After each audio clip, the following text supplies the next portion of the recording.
Hey there everybody, welcome to the channel. If you're a returning viewer, then I'm glad to have you back. It is good to see you again. And if you're new here, hopefully you'll see something that keeps you sticking around for a good long while.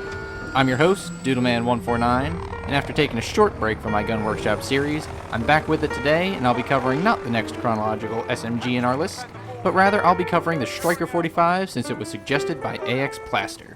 We've really got to get another few games in together, Plastor. Just hit me up whenever you're free and we can get some wins.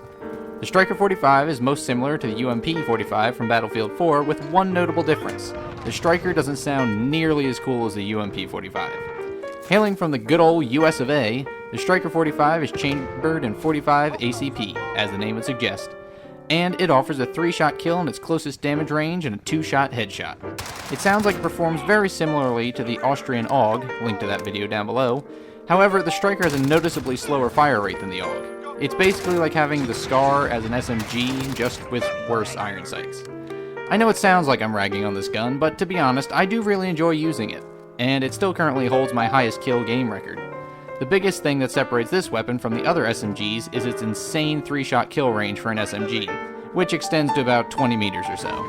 I realize some of you out there may not exactly be liking the sound of this gun, especially when I compare it to the SCAR, but just give me a few minutes of your time and I'll explain how to make this weapon a monster. Before I do, however, I'd like to ask that if any of you are feeling up to it, you can do what AX Plastor did and request a weapon for me to cover. I always look forward to hearing from you, so now let's get into the nitty-gritty. My close range build, which I've dubbed the Bumper, focuses on stealth and speed above all else. We start off in the muzzle category with the Tactical Suppressor to remove our radar blip, while not hurting our ADS speed too much. Next, I use the 150mm stainless steel barrel, this weapon's mini barrel, to improve our ADS and movement speed while sacrificing recoil control and range. I next use the XRK Gen 3 Survivalist Series stock, quite the mouthful there, to improve the weapon's ADS speed. Sleight of hand makes an appearance because of the weapon's small magazine. And lastly, we round off the build with the Merc foregrip for a recoil reduction and a hipfire improvement. I had initially built the Bumper to use the 12-round hollow point ammo conversion kit, hence the bump that would come out of the barrel. However, after playing around with that ammo, I really kinda hated it. I just felt like it fired too slowly to be an effective burst weapon, especially when used up close. Enough about that failed experiment though. This version of the Bumper is far better in my opinion. I've been using the Tactical Suppressor on a lot of weapons since I'm finding the range boost from the Monolithic Suppressor isn't really worth the noticeably slower ADS speed from it. The mini barrel for this weapon isn't nearly as punishing as ones on other guns. For one, the base range of the Striker is amazing at its base level, so losing a meter or two of range is fine by me, as the ADS and movement speed boosts are a noticeable and welcome change. The stock, with a ludicrously long name, is just a CQC stock, and is simply there to boost our ADS speed even further. The sleight of hand may look funny, coming from the guy who basically never runs perks, but I don't really think this weapon needs extended mags given its good range and high damage. That being said, 25 rounds is still small, so it's best to be able to reload quickly. The Merc foregrip rounds this build off with 2 benefits, the best recoil reduction and a good boost to our hip fire, which can certainly come in handy with this build. It just sucks that the movement speed penalty has been added to it since it does slow the gun down a little bit. As with all my short-range variants, this build excels in standard multiplayer. Despite its CQC focus, the Bumper can also perform rather well in certain areas of ground war, such as the central fighting areas of Promenade. However, this build isn't for Warzone at all, so I would definitely avoid it there. This is my long-range Striker-45 build, which I've called the BF4 Classic. While I haven't put a ton of Battlefield 4 content on this channel, any of you who've played it with me before will immediately recognize this build as my favorite UMP-45. Just codified. We start off with the muzzle brake to cut down on side-to-side bounce during full auto firing. I use the 400mm stainless steel barrel to improve my range, bullet velocity, and recoil control while damaging my overall handling. I use the PBX-7 hollow sight for a slightly better target acquisition at range. Sleight of hand is here again to keep those frequent reloads nice and quick. And we again round this build off with the Merc foregrip, primarily to cut down on vertical recoil for long-range fighting. With 6,000 kills under my belt in Battlefield 4 using the UMP-45 alone, I think I know how best to use any version of this weapon.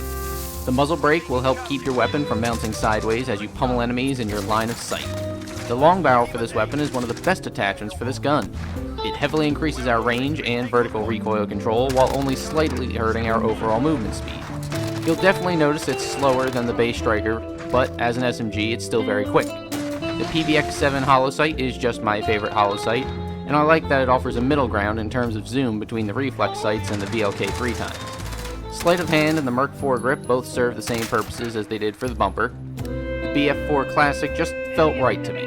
It didn't feel nearly as hard-hitting or sound nearly as cool as Battlefield 4's UMP-45, but it brought back some fond memories. It's able to kill people fairly easily out to pretty far ranges, and the recoil is barely manageable, so there really isn't any downside to this weapon except maybe for a little movement speed loss. I'm going to try playing with this more often when I want to use an SMG, so who knows? This could be my next go-to in the future. The BF4 Classic is great in both standard multiplayer and ground war. There are some changes that can be made for a better Warzone choice, but I just think there are better SMGs for that mode in general. And that'll wrap things up for the Striker-45, the first weapon request from AX Plastor. The bumper is a pretty quick and powerful close-range build for this gun. It's stealthy and fast, meaning that if you can get a flank on the enemy's front line, you'll be able to do plenty of damage. The BF4 Classic is just the best build for this weapon. I really try not to compare my build to some other people have made and claim that mine are better, but I definitely feel this is the strongest, most well-balanced build this weapon can be made into. It has great range, great power, and relatively quick handling. I'm definitely going to try using this build more often. I'd like to know in the comments down below, what did you think of these builds? Do either of them fit your playstyles, or are you just not a fan of the weapon overall?